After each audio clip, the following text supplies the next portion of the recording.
YouTube has a simple video editor that you can use to edit videos after you have created and uploaded them.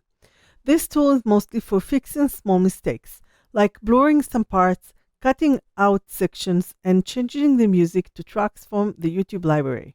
YouTube also has a video editor that works on your phone, but it is not the same as the one in the studio. In this video, we will see how to use in the editor. To access the editor, go to your Content tab in YouTube Studio. Find the video you want to edit and click on it. On the side, you will see a menu specific to this video. Click on the editor. Now you have a few options. The first one is for cutting out parts of the video. The next one, blur certain parts if you want to cover private information or faces. The third option is to change the audio. The last two options are for the end screen and the cards in the video. These two things can also be edited on the main page of the video. Let's see how to use the cutting tool. Click on the first option. Now you have two windows to edit. The top window is for the video itself, and the bottom video is the timeline where you can see all parts of the video. If the parts you want to cut are at the beginning or the end of the video, just drag the blue line to where you want the video to start or end. If you want to cut something from the middle of the video, place the cursor on the video timeline at the right point and click on New Cut. You will see red borders. This is a part you can cut. Move it to the right position in the timeline. If you are not sure, use the video window to see exactly what you are cutting out. After you are sure, click to confirm. You will see on the left one line of the first cut. If you want to be more precise, click again on this cut and you can change the exact time manually by adding numbers. You will also get a new button that says Preview. You can watch and it will skip over the part you deleted. It is important to watch this because you might find that you have cut out words or important things. If you want to add a new cut, change the cursor position and click on Add Cut. On the right side, you have the option to zoom in on the timeline so you can manage the editing more precisely. On the left side, you have option to undo and redo. On the top right side, you have the option to discard changes or save.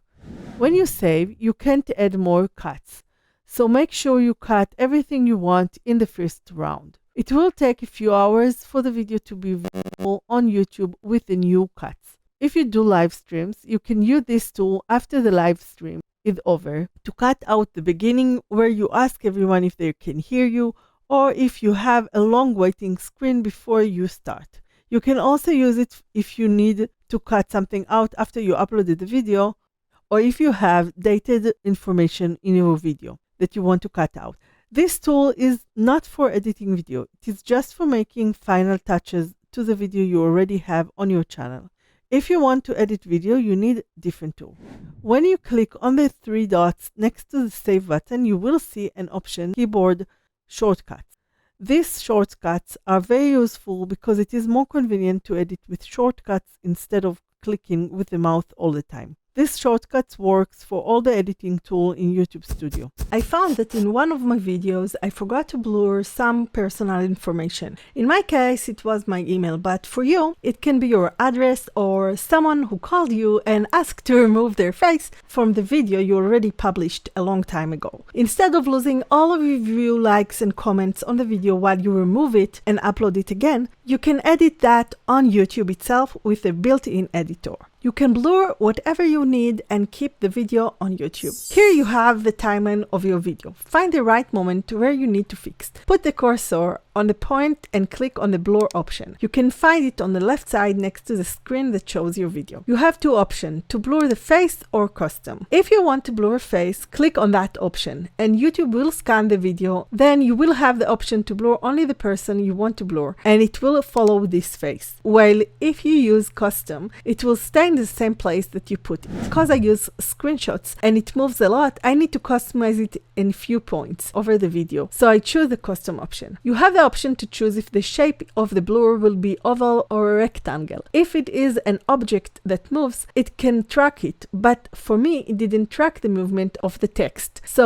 I had to blur it a few times. You get the shape of the blur, and now you can position it and change the size of it, so it will cover the thing you want to cover in blur. You can see that each time I change the position of the blur, I actually created a new line for this effect. When you start editing, you have two lines for audio and video. After you start editing, it is adding layers to your editing, and you can see exactly where and what you edit. You can change the length of the blur effect in a way that it will only show when you need it. When you finish, click on the Save button. It will open a pop-up window that tells you that this video can be edited once, and that if you change it, this is what your viewers will see. But it takes a few hours until the video will be published with the blur or any other editing you made. So if it is a crucial thing that you need to blur and you have a lot of views, then consider making this video unlisted or private for a few hours until the change will get into place. The next thing you can edit in the editor is the music. When you click on it, you can see the list of music tracks from YouTube library. This library is free to use, so you don't have to worry about copyright claims. If you ask me, this is the best option if you don't have money to invest in a music library. It's the most risk-free of all the free options out there. You can hear the music by clicking the play button. After you choose the right music track, click on Add, and it will insert it where your cursor is on the timeline. When you add the music, it will be on top of the current sound. If you hover over it, you will see a mixer icon. Click on it, and you can make the music softer or louder, as you wish. So it will either cover the original video sound or blend together. You can watch the video and hear the changes to mix the original sound with the music track. And before you ask, no, you can't upload different tracks to change it here. You can only use the YouTube library music. If you want to remove the music track, click on the three dots on the timeline music track, and you will see an option to remove it. You can also see a remove option next to the song name in the list. If you want to use the same music for some videos, click on the music library button. You will get a new window with the whole library as it is in YouTube Studio. Star whatever you like, and then you will see the starred tracks in the next tab in the library window when you are in the editor. When you go back, there are two more things you can edit: the end screen and the info cards. You can edit both when you upload your video and when you are in the main page of the video info editing. Clicking on the end screen gives you a list of items you can add to it, and you can add up to 4 elements and apply the template to organize them on the screen. After adding a template, you can change the elements to whatever you like from the list. You can start editing with just one element or add more as you go. The first option is to add a video, which can be from your channel or a different one. And let YouTube decide what to show the viewer from your channel, or choose to show the newest video. You can fill the screen with one video or add up to 4. If you see red lines, it means there's overlapping, so you need to move them aside. When you're on the editing screen, you can add elements by clicking on the plus button. You can add another video or playlist you want someone to watch. The subscribe button is for people to subscribe to your channel. You can also add another channel if you're collaborating or have another channel you want people to know about. The last option is a link.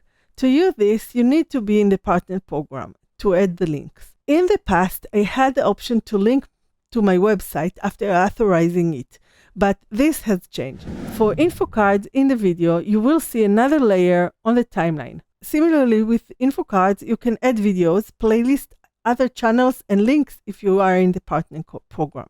To start, click on the plus button and add your first element. Info cards are spread throughout the video, and you can have up to 5 of them. After adding a card, you can move it to the right place on the timeline. For example, if you mention another video in your video, you can add a card there to direct viewers to it. After you add your video as a card, you can change the text that will appear there. Custom message refers to the text displayed on the info card playlist. attached to the video, while T there is the text you see when it appears on the screen while the video is playing. When you click on the pencil icon, it simply opens a window to allow you to change the video. If you make changes to the end screen and info cards, you don't need to wait for YouTube to apply those changes, like the other parts. They update immediately, unlike some other editing tool in the editors. If you like this video, like it, subscribe, and watch this video next.